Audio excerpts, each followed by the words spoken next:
할렐루야, 감사합니다. 목요일 성경 공부 오늘은 요한복음 11장 11장이 안에 44절 이하가 좀 설명이 많이 되어야 될 내용들이 있습니다. 그래서 오늘은 둘로 자르겠습니다. 오늘은 1절부터 35절까지 하고 다음 주에는 35절을 이어서 계속해서 내용들을 정리해 나가도록 하겠습니다. 자, 오늘 우리가 요한복음 11장의 내용들을 보면은 누가 등장합니까? 세 사람이 등장하죠. 누굽니까? 마리아와 그렇죠. 마르다와 그리고 나사로. 이들은 자매죠, 그죠? 자매고 그리고 한 가족이죠, 그죠? 한 가족으로서 마리아와 마르다는 자매고 이런 가족들 구성이 되어져 있습니다. 마리아와 마르다는 여러분들이 뭐 잘 아시지 않습니까? 그죠? 예수님과 굉장히 친분 관계가 있고, 그리고 나사로는 요한복음에서도 보면 예수님이 굉장히 사랑했다라는 것을 우리가 알 수 있습니다. 마치 친구와 같은.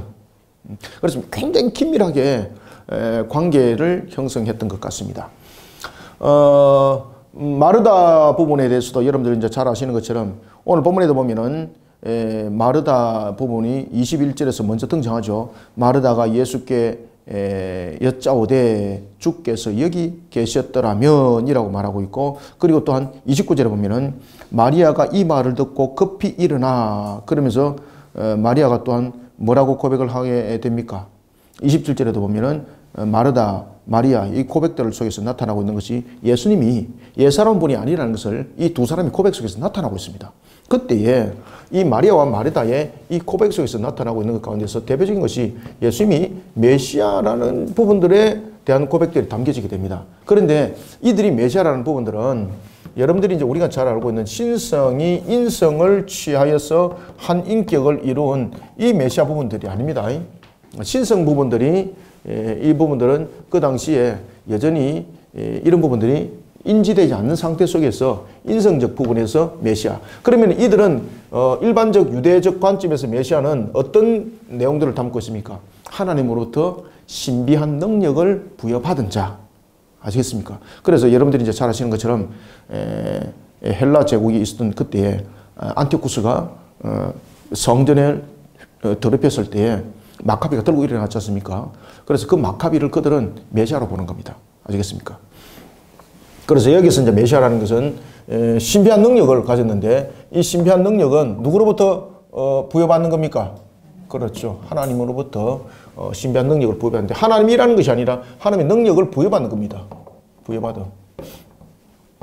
그래서 신성은 이 속에서 함께 있지 않는 겁니다. 자, 이런 모습 속에서 메시아였던 예수님, 그렇지만 그분은 하나님이셨죠. 나사로가 죽었다는 소식을 듣습니다. 죽었다. 자, 우리가 여러분 그리스도인들은 죽었다라는 단어를 쓰기보다는 우리는 뭐 소천이라는 단어를 우리는 쓰지 않습니까? 의미가 다른 것입니다. 죽었다라는 것은 그 생명이 단절되어서 끝났다는 의미를 담고 있습니다. 자, 우리가 죽음에 관한 부분들을 우리가 이제 신학적으로 보면은 신자와 불신자의 불신자의 죽음은 다르죠. 불신자의 죽음은 심판입니다. 심판인데 이것은 인간의 그 죄의 값이죠. 그죠? 이 죄는 무슨 죄입니까? 원죄죠. 원죄. 원죄는 누구로부터 전가된, 그렇죠. 아담으로부터 전가되어진 대표성으로 일어났던 원죄. 그로 인해서 모든 사람들은 심판을 당합니다. 그렇지만 이 신자의 죽음은 다릅니다. 신자의 죽음은 분명히 죄의 값에 대한 값입니다. 심판으로서 죄의 값인데, 이 죄의 값은 누가 치르십니까? 그렇죠. 예수 그리스도께서 치르시는데, 이것이 바로 대속의 값이라고 말하는 겁니다. 대속의 값. 그러면 신자의 죽음은 두 가지가 형성이 되는데, 첫 번째는 죄의 값은 누가 대속했습니까? 예수님이 대속했습니다. 그렇기 때문에 완전한 값이 지불이 된 겁니다. 그런데 불신자들은 그 죄가 값이 지불되지 않았습니다. 그렇기 때문에 그들은 자신이 그 값의 당사자가 되어야 되는 겁니다. 그래서 심판인 겁니다. 그렇지만은 신자들의 죽음은 심판이 돼, 이것은 대속의 완전한 값이 되어 있기 때문에 심판으로 끝나는 것이 아닙니다. 단절이 되는 겁니다. 단절. 성격이 달라지는 겁니다. 그래서 이 불신자들의 죽음은 심판이라는 값으로 일어난다면은 이제는 신자들은 이 부분에서 죽음은 단절이라는 부분들로서 이루어지는데 그것이 무엇으로 나타나는가 하면은 죄의 단절로서 나타납니다. 죄의 단절. 그러면 우리에게는 죽음이 왜 필요한가? 필연적입니다. 오늘도 본문에서 그 이야기를 합니다. 필연적입니다. 우리의 죽음은. 왜냐하면은 심판에 대한 대속의 값으로서 그냥 끝나버리면 안 되잖아요. 우리의 죽음은 어떤 성격을 가지고 있는가 하면 죄 단절의 의미를 갖고 있습니다. 이 죄 단절의 의미를 갖고 있다는 것은 무엇을 예고를 할까요? 부활을 예고를 하고 있습니다. 그래서 이 죄 단절은 무엇과 우리에게 연결을 시키고 있는가 하면 새 생명과 연결시켜지는 바로 부활이라는 우리에게 산 소망 속에 살아가는 것과 연결이 되어집니다. 그래서 신자의 죽음은 더 이상 죄를 짓지 아니한 측면에서 필연입니다. 왜냐하면 죄의 몸으로서는 단절의 역사가 일어나고 새 생명으로 부활을 해서 우리에게 영생에 이르게 되는 것이죠. 그렇기 때문에 우리는 일반적으로 신자들은 죽었다라고 말하기보다는 우리는 일반적으로 신앙적 측면에서 소천이라고 우리는 이렇게 말을 하는 겁니다. 아시겠습니까? 오늘 본문에 보면은 나사로가 죽었다가 등장하고 있습니다. 이 나사로의 죽음을 통해서 예수님께서는 자신이 머무는 곳에서 오히려 이틀을 또 유하게 됩니다. 그러면서 예수님께서 나사로 있는 곳에 도착하게 되는데 그때가 며칠 만입니까? 그렇죠.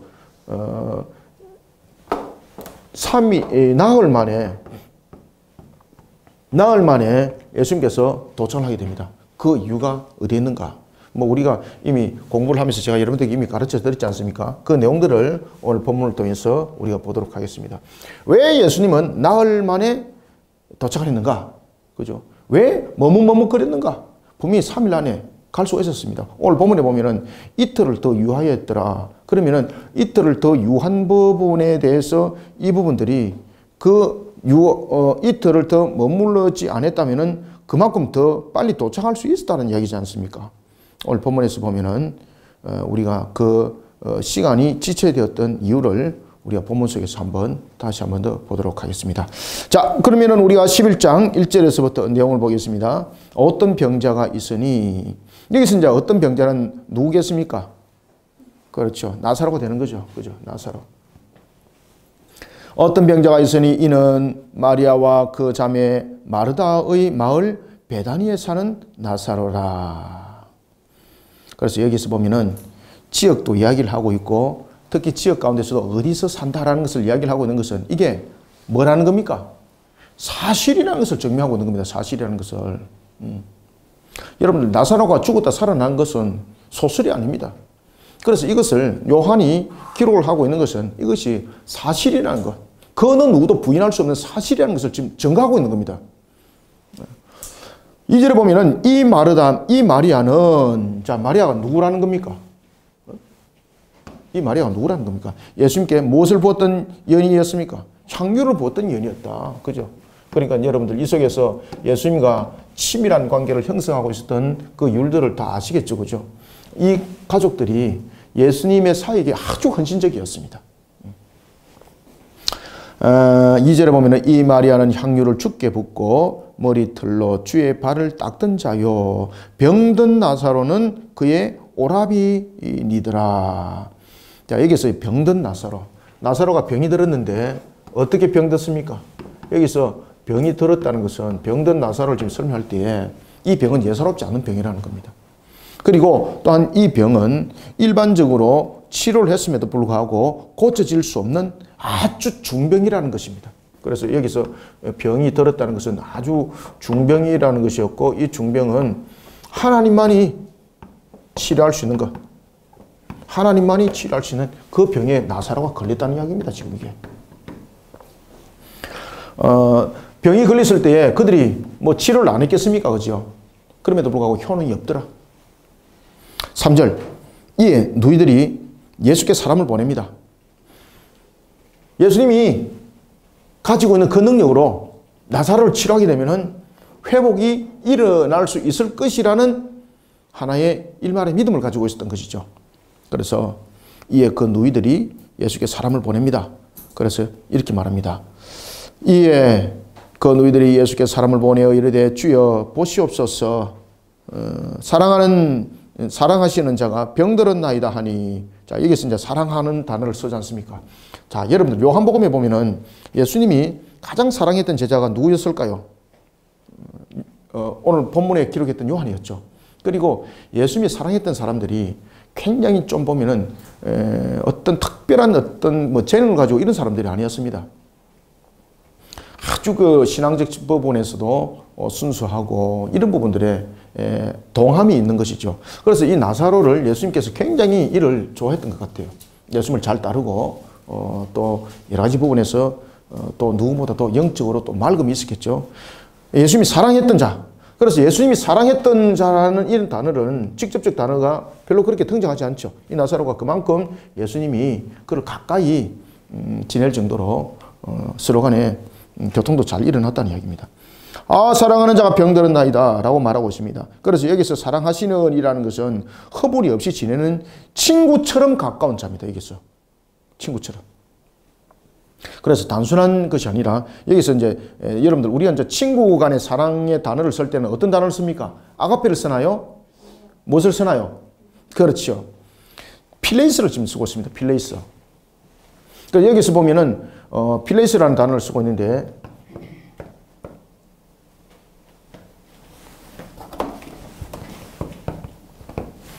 이 필레이스를 쓰고 있는 이유는 뭔가 하면은 마치 이 사랑하는 자인데 이가 마치 친구와 같은 자입니다. 친구와 같은. 그만큼 가까웠다는 이야기죠. 그래서 필레이스를 딱 쓰고 있습니다. 필레이스. 4절 예수께서 들었습니다. 예수께서 들으시고 여러분들 그만큼 자기가 사랑했던 자지 않습니까? 그러면은 여러분들은 자신이 그렇게 사랑하던 자에게 중병이 걸렸다고 죽을 병에 걸렸다고 말하면은 어떻게 합니까, 여러분들은? 그렇죠. 제일 먼저 가는 거잖아요.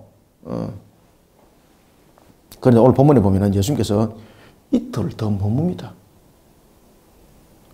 마리아와 마르다가 얼마나 섭섭했겠습니까? 그죠?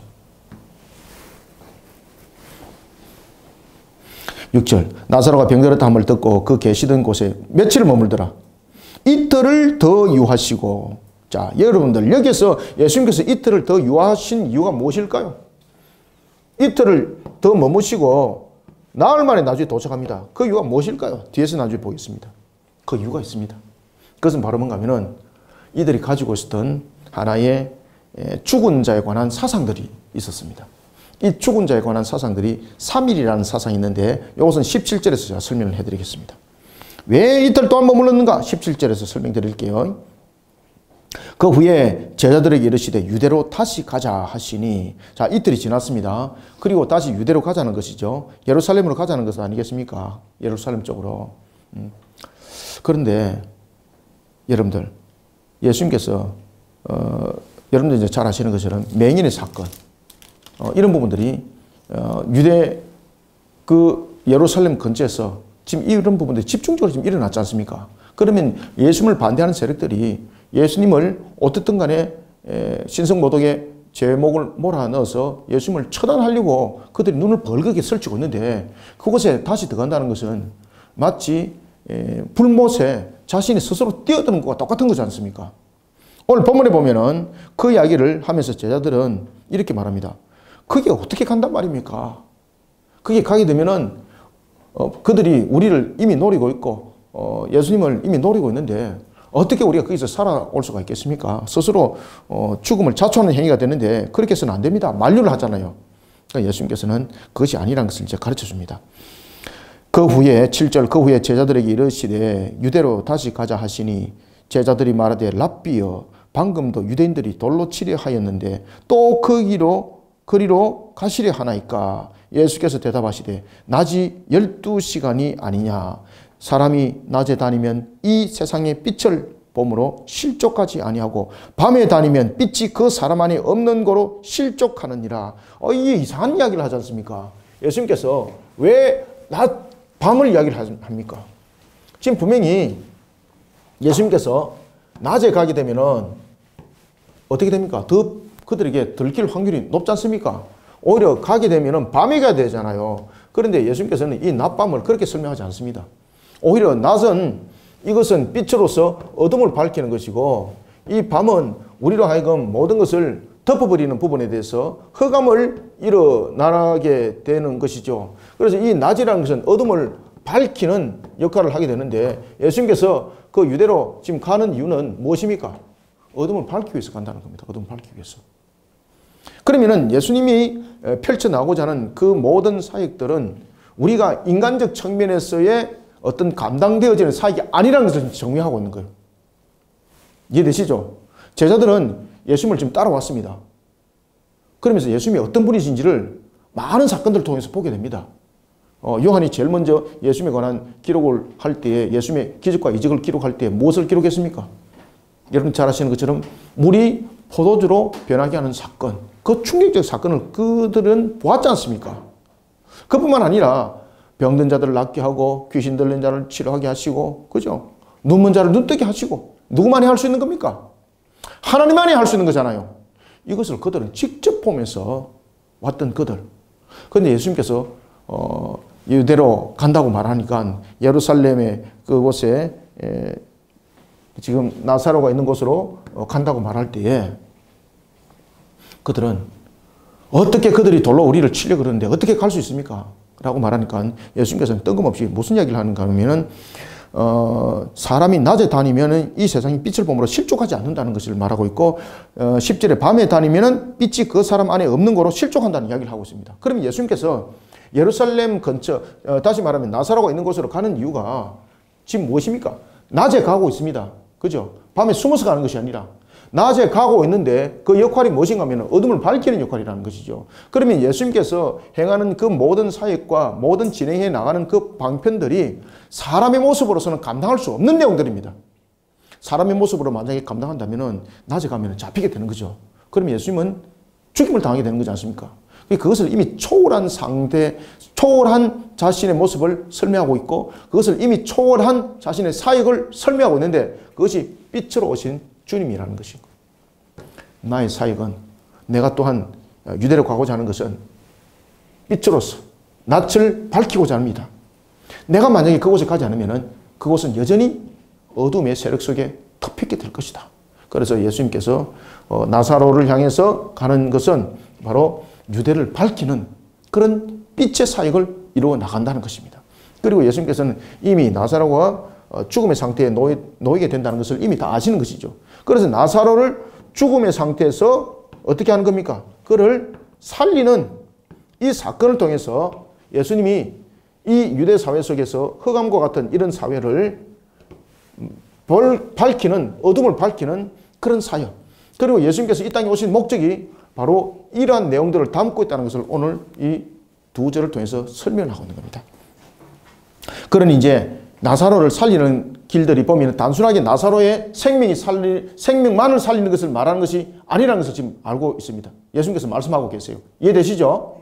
그래서 나사로를 살리는 것은 단순하게 나사로를 찾아가는 이유는 나사로만 살리는 것이 아니라 나사로가 죽은 모습은 이와 같이 유대 사회, 우리가 세상이 이와 같이 밤과 같이 덮여있는 흑암의 세월을 살아가고 있다는 겁니다.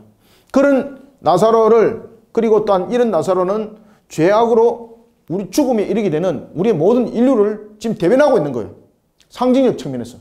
그래서 예수님께서 나사로에게 가는 이유는 바로 낯을 밝히는 예수님께서 이 땅에 오신 목적의 성취를 말하고 있는 거예요. 완전히 이해됐죠, 그죠? 네.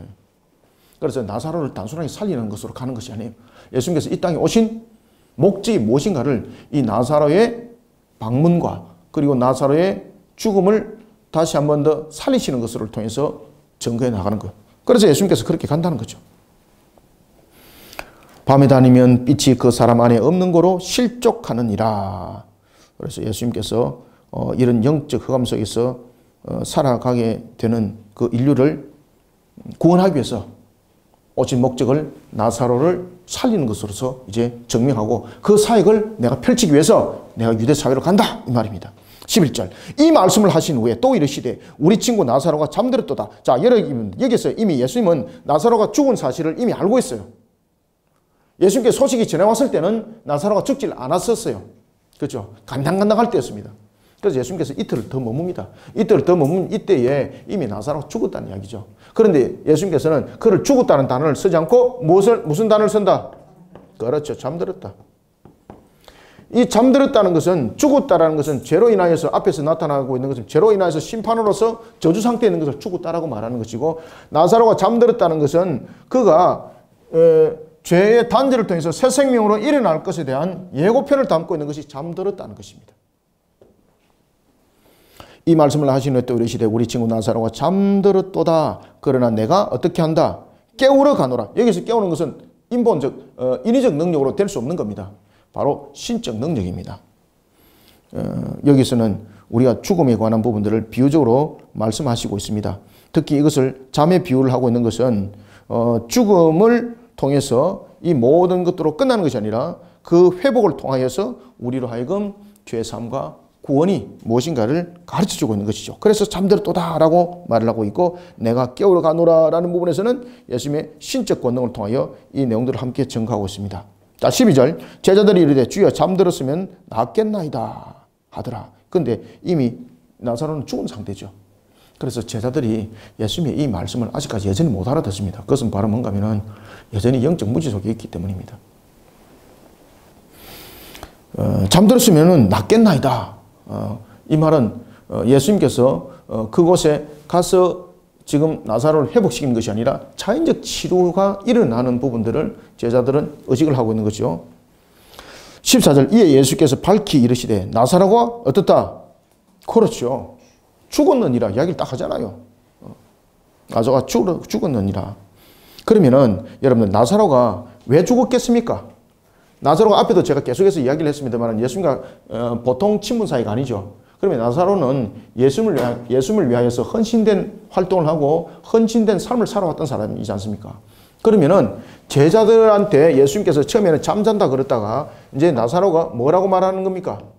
죽었다라고 말합니다. 여기서 이제 죽었다라고 말할 때 제자들은 이 속에서 어떻게 의식을 하고 있었는가 하면은, 아하, 나사로가 주님의 일을 하면서 그런 여러 가지 환경들을 통해서 그가 죽임을 당한 것으로서 받아들이는 겁니다.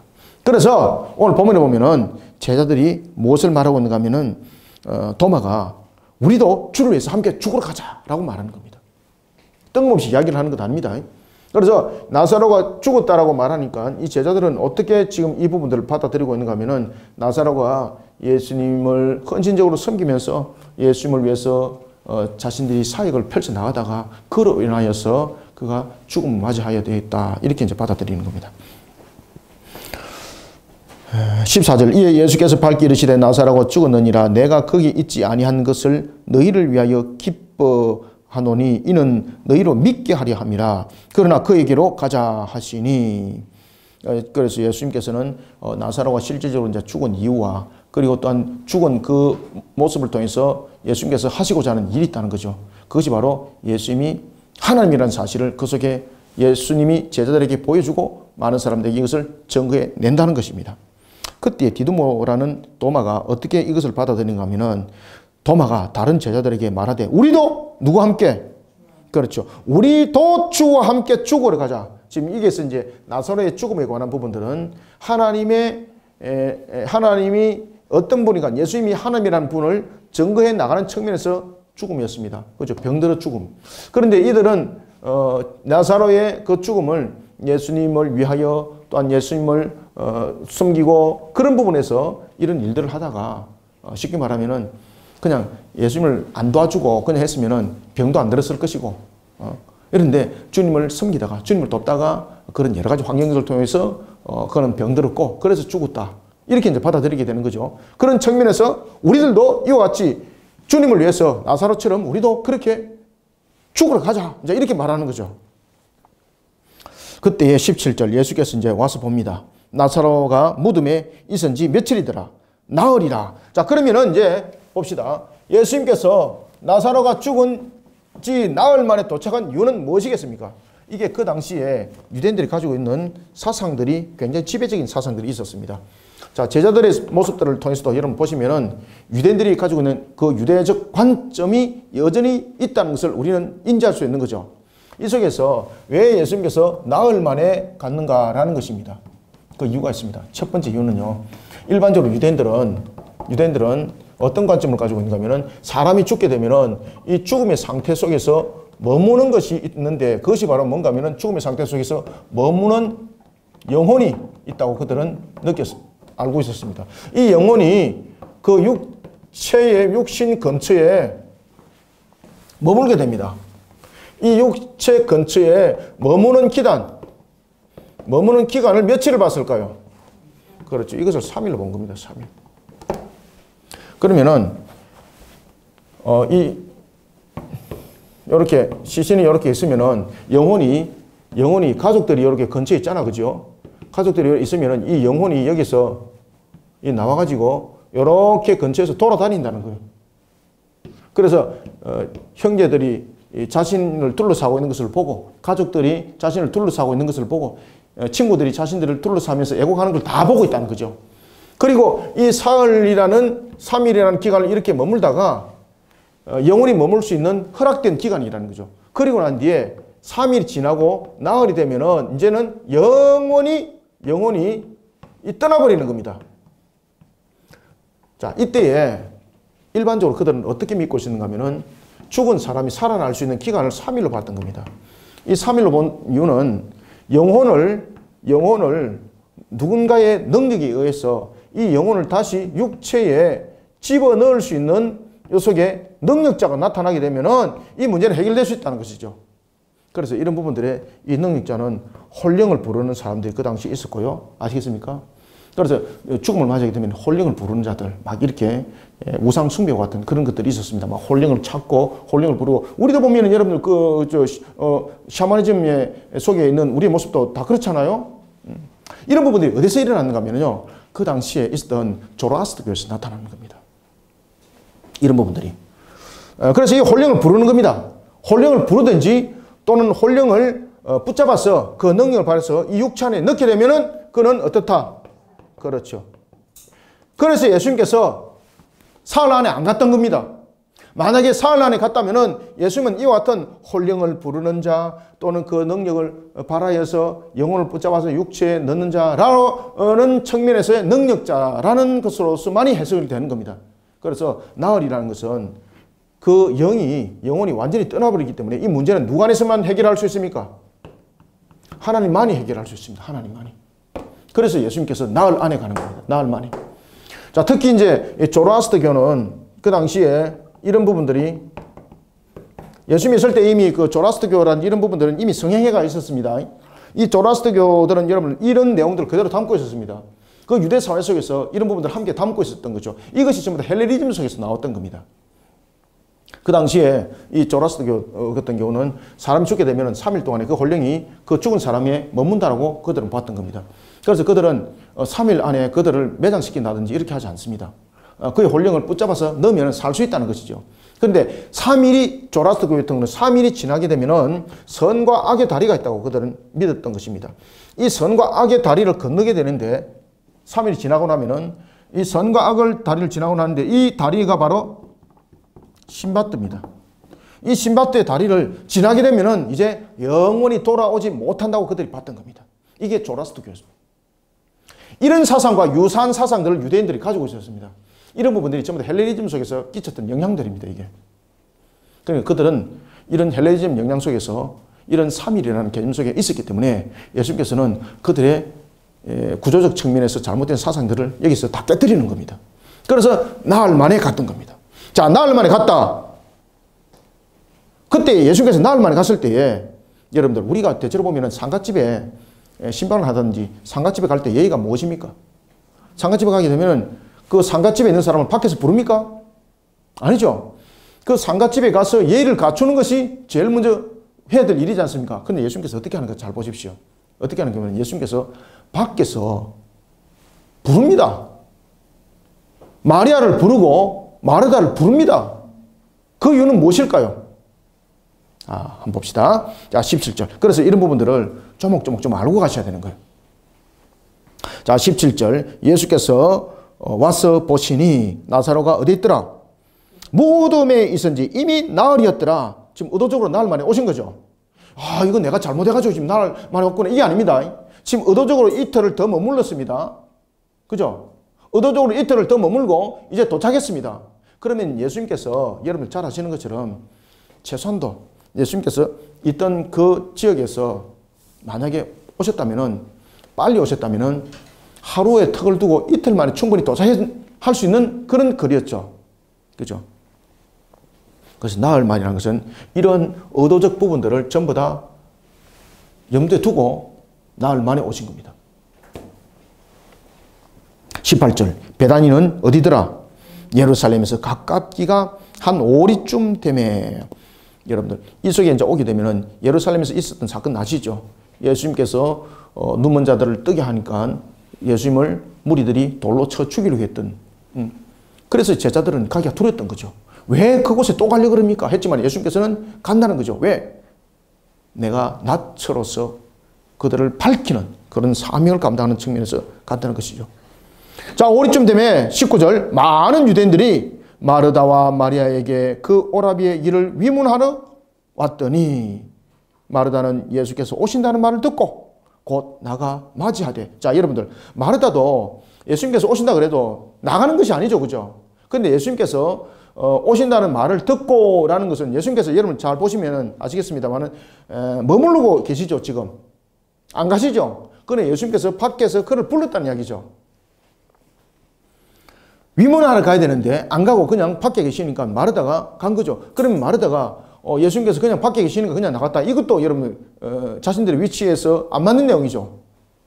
마르다가 예수께 여짜오되 주께서 여기 계셨더라면, 그러면은 여기서는 무슨 이야기입니까? 내 오라버지가 죽지 아니하였겠나이다. 다시 말하면은 예수님을 하나님으로 보는 사실이 아니라 예수님을 분명히 메시아로는 보되 어떤 메시아로 보고 있는 겁니까? 앞에 이제 지었던 부분들에 제가 이미 말씀드렸죠. 그죠?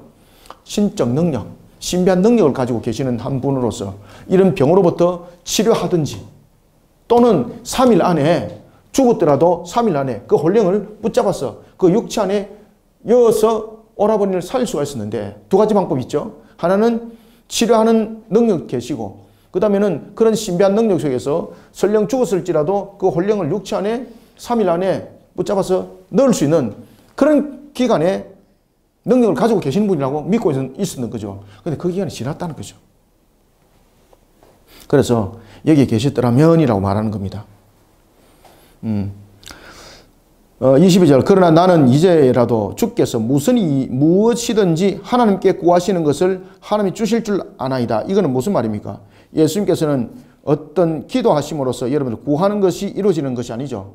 예수님은, 자, 여기서 잘 보십시오.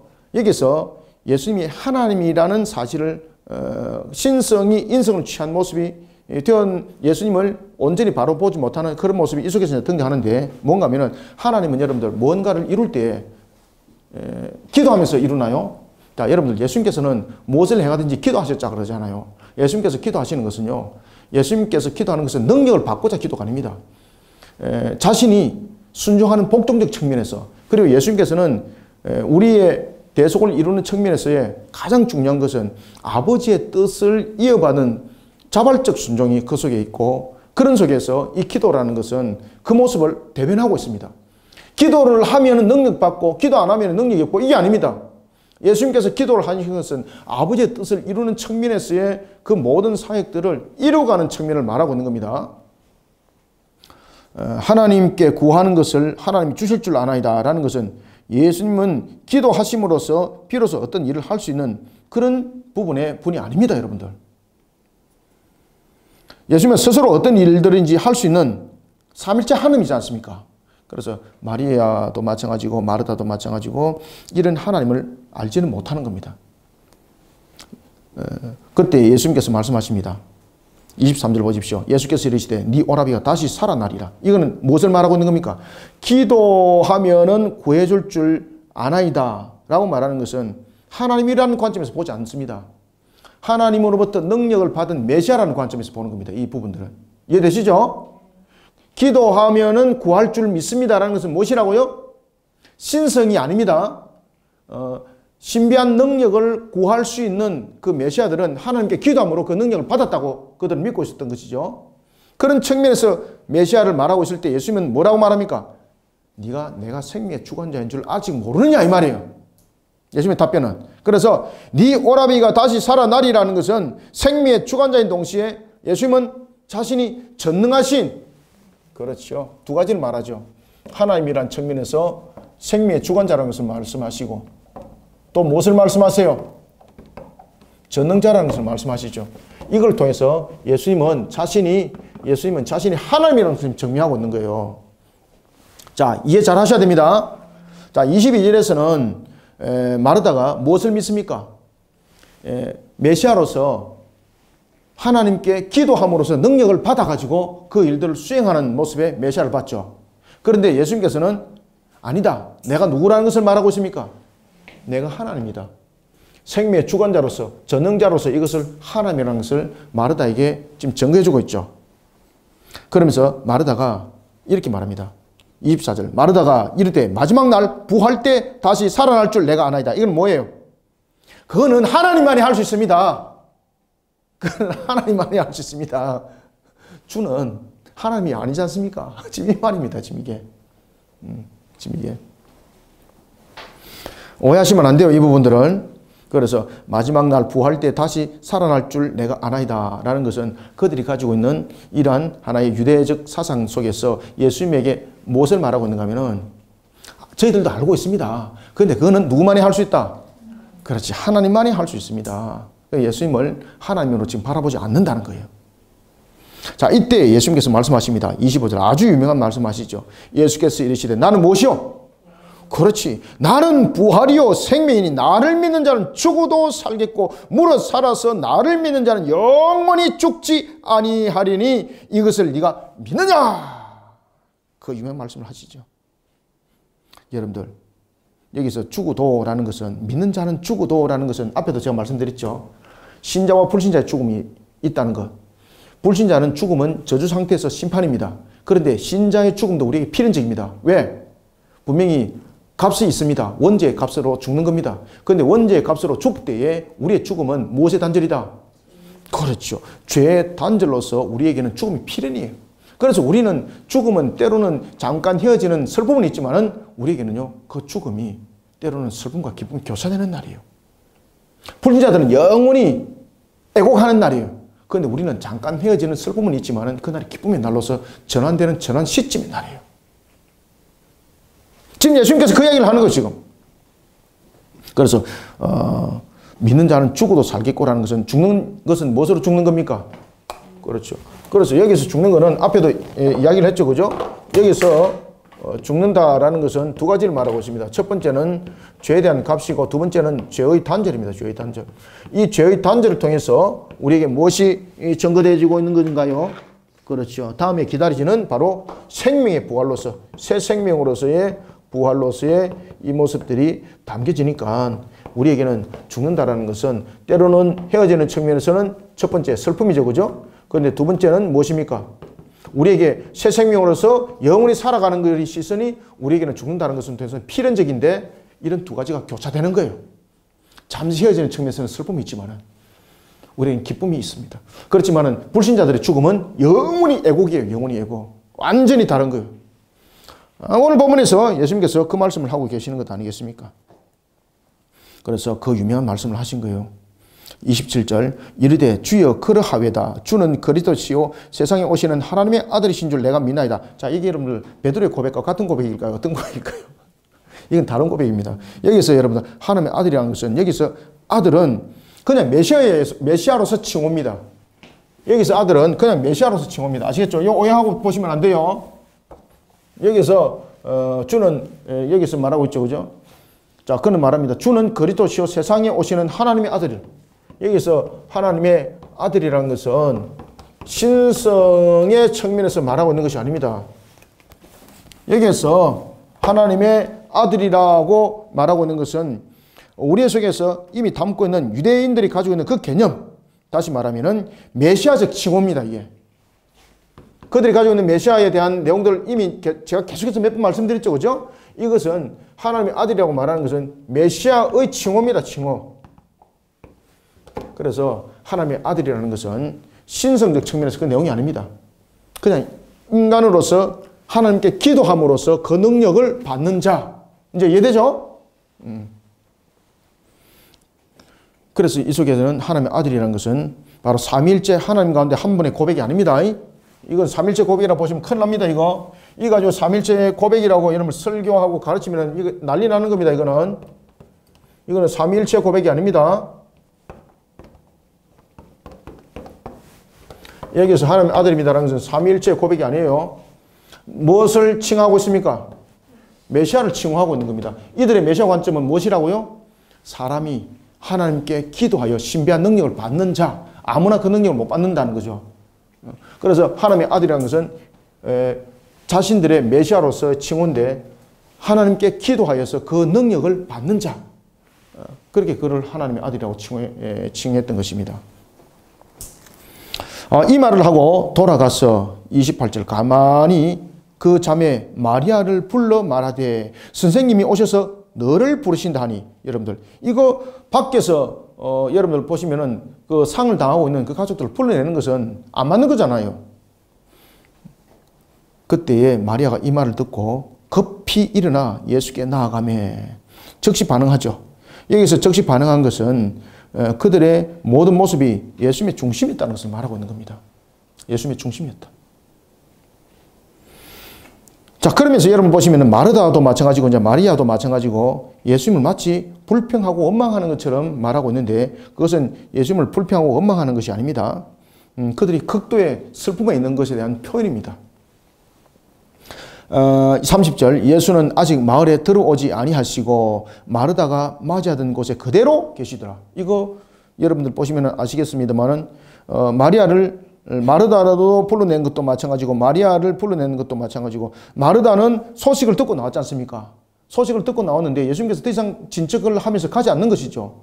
그렇다고 해서 상을 당한 그 가족들이 그 자리를 비워서 갈 수는 없는 거잖아요. 이런 부분. 그 다음에 또 예수님께서 마르다를 통해서 마리아를 불렀습니다. 이것도 잘못된 거지 않습니까? 그러면 불러낸 이유는 무엇일까요? 예수님께서 지금 이 예루살렘 근처에 다시 말하면 베다니에 마르다에 있는 그 집에, 그 자매가 있는 그 집에 나사로가 죽은 그 현장에 간 이유가 무엇입니까? 조문객으로 간 것이 아니라는 겁니다. 지금 이게. 이제 이해되시죠? 예수님께서 만약에 조문객으로 갔으면은 그 두 사람 부르면 안 돼요. 그죠? 예의가 없어도 보통 없는 그런 분이라 예수님은 그렇게 설명되는 겁니다. 따라서 예수님은 조문객이 아니라는 겁니다. 조문객이 아니라 그의 생명을 살리는 분으로서 지금 갔다는 것을 이 속에서 설명하고 있습니다. 죽은 자를 살려러 오셨기 때문에 조문할 방문의 목적이 없는 겁니다. 예수님께서는 조문객이 아니라 그를 살리실 분이기 때문에 조문객으로서의 절차를 밟을 이유가 있습니까? 없습니까? 없는 거예요. 그래서 조문객으로서 당연히 해야 될 일을 안 하는 거예요, 여러분들요. 31절 마리아와 함께 집에 있어 위로하던 유대인들은 그가 급히 일어나 나가는 것을 보고 곡하러 무덤에 가는 줄로 생각하고 따라가더니, 이제 이해되시죠? 예수님께서 만약에 조문객이었다면 이 마리아와 마르다 불러내면 안 됩니다, 이거. 그런데 일반 사람들은 이제 마리아와 마르다가 움직이니까 이들이 무덤가에 가려고 하는갑다 하면서 그들이 애곡하러 가는 거예요. 그 당시 유대 사회 속에서는 보면은 3일에 애곡을 할 때에 애곡을 대신해 주는 사람들도 있었습니다. 심지어 뭐 애곡을 할 때에 힘들잖아요. 그래서 사례를 받고 애곡해 주는 그런 일도 있었습니다. 그래서 이런 부분들은 주로 가족들이 하든지 가족들이 없는 분들은 또 누가 조문객들을 맞이하는 측면에서 애곡이라는 그런 장면들을 만들어 나가야 되기 때문에 심지어 사람들을 이렇게 사서 곡하는 사람들을 배치하기도 했었습니다. 그러니까 그들은 그런 쪽에 움직이는 것이죠. 오늘은 본문에 보면은 그렇게 애곡하는 사람들을 뭐 돈 주고 산 것은 아닙니다. 애곡하는 사람들이 이와 같이 그 상을 맞이한 가족이 움직이니까 함께 움직이는데 그것은 바로 무덤가에 간 줄 알고 따라갑니다. 32절 마리아가 예수 계신 곳에 가서 배웠고 그 발 앞에 엎드려 이르되 주께서 여기 계셨더라면, 지금 마리아도 마르다와 똑같은 이야기를 하죠. 주께서 계셨더라면 내 오라버니가 죽지 아니하였겠나이다 하더라. 자, 여러분 여기서 또 두 가지를 이야기를 하고 있죠. 예수님께서 그곳에 계셨더라면 죽지 않을 것이라는 것은 예수님이 계시면 뭐 죽음이 없는가요? 그게 아니죠. 예수님께서 메시아로서 그를 병드는 것을 치료할 수 있었던지, 또는 이 나사로가 죽어 있을 기간 동안에 예수님께서 그 홀령을 부여잡아서 육체에 부여 넣었으면 살았다 이 말이에요. 그래서 이 나사로의 병은 오래된 지병이 아니라는 것을 여러분 아셔야 됩니다. 이 소식이 갑작스럽게 일어난 병이었거든요. 그래서 예수님의 제자들은 예수님의 그 사역들, 주님께서 하셨던 그 일들을 이어가면서 나사로가 병을 들었고 그런 속에서 죽었다는 그런 개념으로 도마가 인지를 했기 때문에 우리도 주를 위해서 죽으러 가자라고 말을 했던 것이고, 그리고 나사로의 이 병은요, 오랜 기간을 두었던 지병이 아닙니다. 지병이 아니고 갑작스럽게 찾아온 병이죠. 그리고 그 일들이 터져버린 것입니다. 그렇기 때문에 예수님께서 그때 계셨더라면 치료했을 것이라는 것이죠. 설령 죽었더라도 그 홀령을 부여잡아서 3일 안에 넣어서 살아났을 것이라는 것이죠. 메시아로서 말입니다. 그런데 그 기간이 이제는 지났다는 겁니다. 이것은 예수님을 향한 불평이 아닙니다. 그 슬픔에 대한 애절함, 그 부분들을 담고 있는 거예요. 내 오라버니가 죽지 아니하였겠나이다 하더라 라는 것은 원망을 말하는 것이 아닙니다. 여기에서 부분들은 자신들의 상심한 부분들을 예수님을 위로자로 지금 맞이하는 거예요. 상심한 부분에서 위로자로 맞이하는, 주께서 계셨더라면 우리 오라버니 죽지 않았을 것입니다 라는 것은 예수님을 위로자로 지금 맞이하는 것이지, 이것을 가지고 왜 안 오셨습니까? 차라리 계셨더라면 죽지 않을 것인데, 이게 원망이 아닙니다. 자신들을 위로자로서 맞이하는 거예요. 그때 예수께서 33절, 예수께서 그가 우는 것과 또 함께 온 유대인들이 우는 것을 보시고 심령이 비통히 여기시고 불쌍히 여기사. 여기서 여러분 심령이 비통하고 불쌍히 여긴다는 것은 무엇입니까? 예수님께서요, 그 슬픔에 함께 했다는 겁니다. 우리는 죽음은 앞에도 제가 말씀드렸던 것처럼 슬픔이 있고 잠깐 헤어짐의 슬픔이 있고 또한 기쁨이 있는 거지 않습니까? 이 슬픔에 대한 이 애통은 우리의 인위적 측면에서 이 슬픔은 막을 수가 없는 거예요. 그래서 예수님께서 그 슬픔을 함께하는 거죠. 심령의 비통이 여기시고 라는 것은 정말로 몸이 떨릴 만큼 예수님께서는 그 슬픔을 함께했다는 거죠. 위로해 주는 거예요. 그 마음을 안아주는 거예요. 34절, 이로써 이르시되 그를 어디 두었느냐. 그를 어디 두었느냐는 것은 예수님께서 모르고 묻는 것도 아니죠. 어디에 두었느냐 이르시되 주여 와서 보시옵소서 하니 예수께서 무엇을 하더라? 눈물을 흘리시더라. 아멘. 자, 여기서 예수님께서 눈물을 흘리시다는 것은 예수님의 신성으로만이 모습이 아니라 인성의 모습을 함께 담고 있는 겁니다. 그죠? 인성의 모습. 예수님께서 눈물을 흘리신 것은 정말로 예수님께서 나사로를 사랑했던 나사로였지 않습니까? 자신의 가족과 같은 그런 나사로. 그 속에 예수님께서 눈물을 흘리셨던 것이죠. 그래서 인성으로서의 예수님, 그리고 또한 그 인성으로 계실 뿐만 아니라 예수님은 그 가족들을 사랑하는 그 사랑하는 마음, 그 눈물 속에는 바로 인성만의 모습을 담고 있는 것이 아니라 예수님께서 형제를 사랑하는 이 마음까지 함께 내포하고 있다는 것을 우리에게 증가하고 있습니다. 자, 오늘은 우리가 여기까지만 하고요. 그리고 이제 뒤이어서는 44절에서는 왜 나사로가 수족이 배로 동인체로 나왔는가, 이 부분들을 예수님의 부활과 비교를 해서 이 부분들이 무엇을 설명하는지를 다음 주에 여러분들에게 말씀을 드릴 테니까 빠지지 마시고 계속해서 잘 따라오시면 감사하겠습니다. 자, 기도하고 마치겠습니다. 하나님 아버지 감사합니다. 주께서 오늘도 우리에게 베푸시는 은혜 참으로 감사합니다.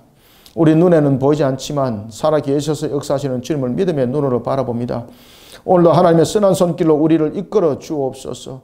주는 그리스도시요 살아계신 하나님의 아들이라는 것이 우리가 인간적 모습으로 바라보는 고백이 아니라 우리의 믿음의 고백이 되기를 원합니다. 오늘도 살아계신 하나님을 믿음의 눈으로 바라보면서 우리는 예수 그리스도 안에서 소망과 희망으로 살아가고 있습니다. 오늘도 우리는 예수 그리스도 안에서 소망과 희망을 가지고 힘있게 일어서는 성도들이 되게 성령님 역사하여 주옵소서.